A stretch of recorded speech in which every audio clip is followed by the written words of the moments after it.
everyone, welcome to Coats and Jackets, and this is a book review of Batman 66 Volume 1, written by Jeff Parker. So there is only one author throughout the book, so there's a really great flow and consistency to the storytelling. It's illustrated by a variety of artists, so the different stories are illustrated in this particular volume by Jonathan Case, Ty Templeton, Joe Quinos, Sandy Gerald, Ruben Procopio, and Colleen Coover.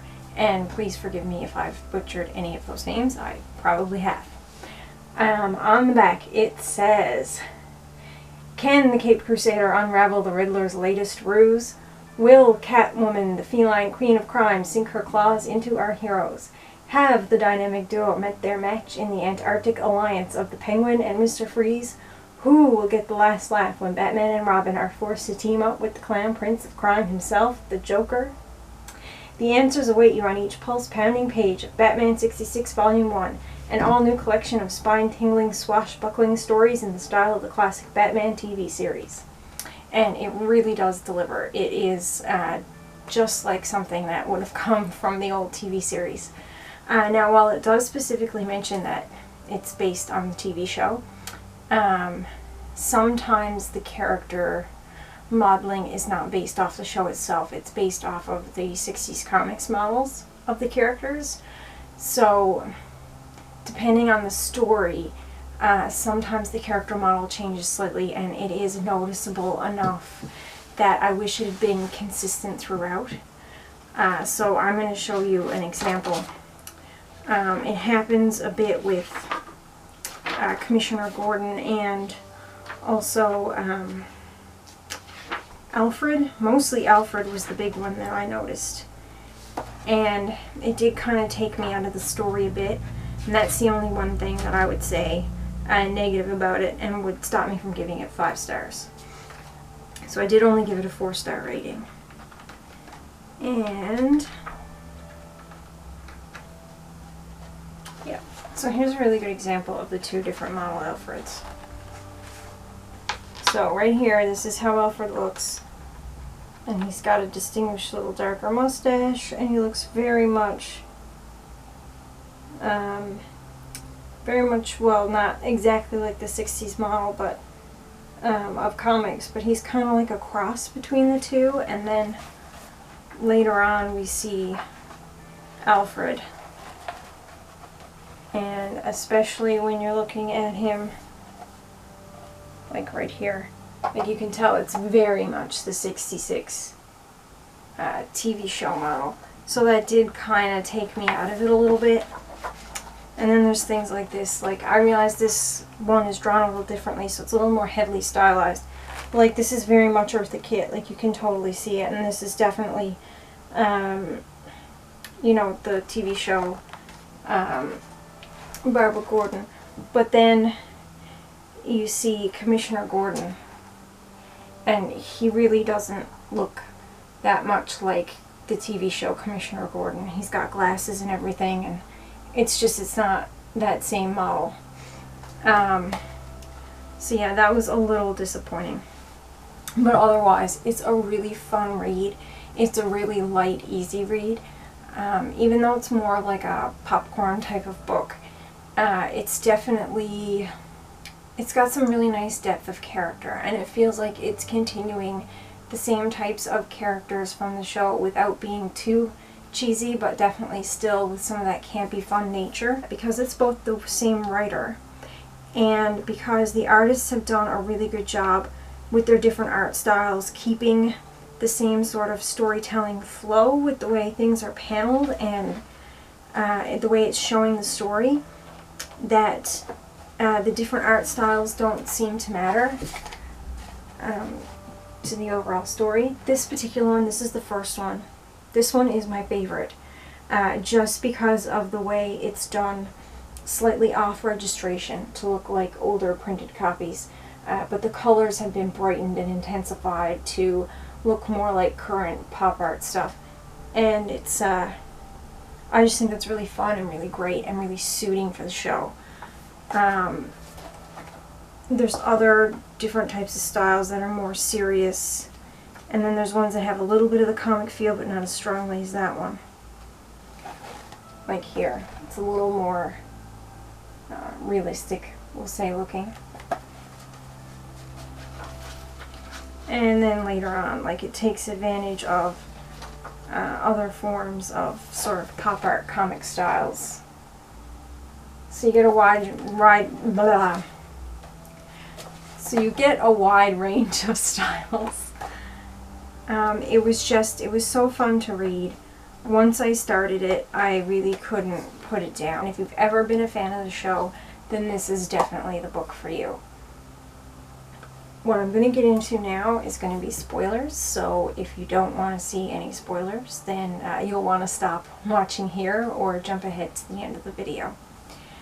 I want to talk about some plot points because there's something really, really interesting happening plot-wise here that actually relates back to the Killing Joke. Now, I'm not going to get into detail about the Killing Joke and all my thoughts on it. I am going to say one really big thing about it, and that's I don't like this as a Joker story. And the reason I don't like this as a Joker story is because he's basically just a guy in poor circumstances who finds himself in a really bad situation and is chased by Batman as a character known as the Red Hood and falls into the vat of chemicals and from there becomes the Joker. The reason I don't like that as a Joker story is because for me that ruined a lot of what was really great about the Joker. He was unpredictable, and chemical story or not, there's usually a thing about chemicals in there somewhere. It was kind of understood that he was always maybe not a really great person, and that he was always very brilliant, and that this was just the insanity joking part was more so a result of the chemicals, but there was a genius underneath, and he was just so chaotic. And even though things he would do would be very unpredictable, they were predictable in the sense that he had to follow a certain joke pattern to it. It made him such a compelling, deep character, and then to have that taken away and given basically the same kind of backstory as Harvey Dent, and one more person for Batman to feel guilty about creating as a villain, except worse than Harvey Dent's backstory because he wasn't even that brilliant to begin with. He was just your average Joe. It really ruined that aspect of the Joker for me. So I really couldn't get behind it as a Joker story.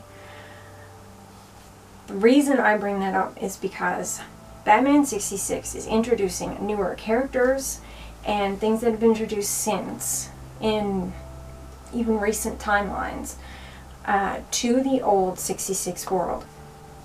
So in the story The Joker Sees Red, they introduce Arkham Asylum. They introduce the head of the asylum. They introduce some of the doctors, including Harleen Quinzel.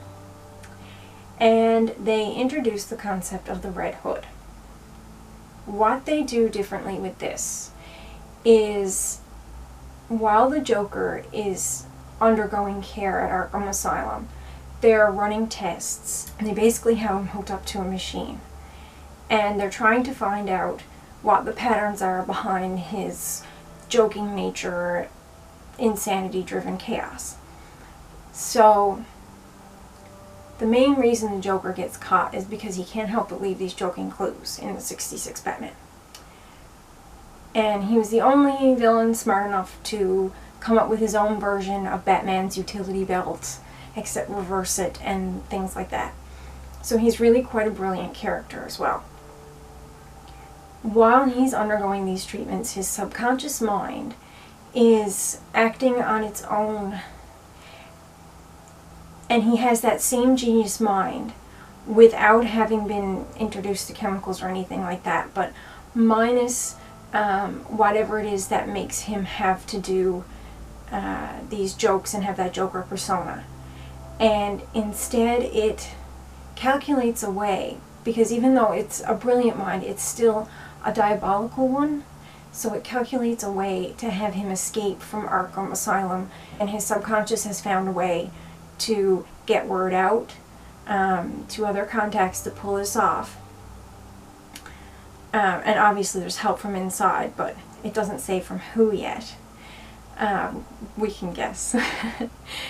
And he calculates a scheme where this character called the Red Hood comes and saves him, and they unmask the Red Hood at the end, and you find out it was all his henchmen, and they were saying, you know, did we do it right? Did we pull it off just the way you wanted, Joker?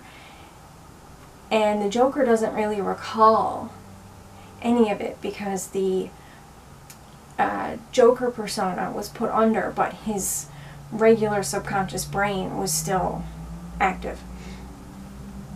So it just introduces a whole new, amazing, incredible storyline that has such depth and richness and can really go somewhere for this character, that I feel like is way better and much more successful than rehashing that same, now Batman has all this guilt because he accidentally created this thing that is his greatest foe and that does these super horrible, terrible things, and he was really just, you know, a guy that didn't deserve it in the first place. Yeah, I just think it's way more rich, and I'm so excited to see what's going to happen with it. I've only read the first volume so far. I cannot wait to pick up the other volumes and see where this is going to go. So yeah, totally recommend this book. Pick up Batman 66. It's a really fresh take on new characters and a great, fun, campy read. And like I said, there's still some nice richness and detail in there. I hope you enjoyed this book review. I haven't done one of these yet. If you like this, then you could check out my origin story video where I talk about how I first got into comics.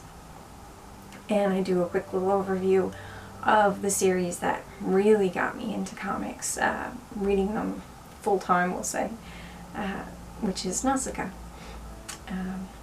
Yeah, if you like this video, give it a thumbs up, and thanks so much for watching, everybody. Bye.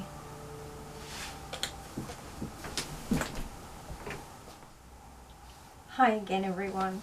I just wanted to say a really quick thank you if you did watch all the way through this video.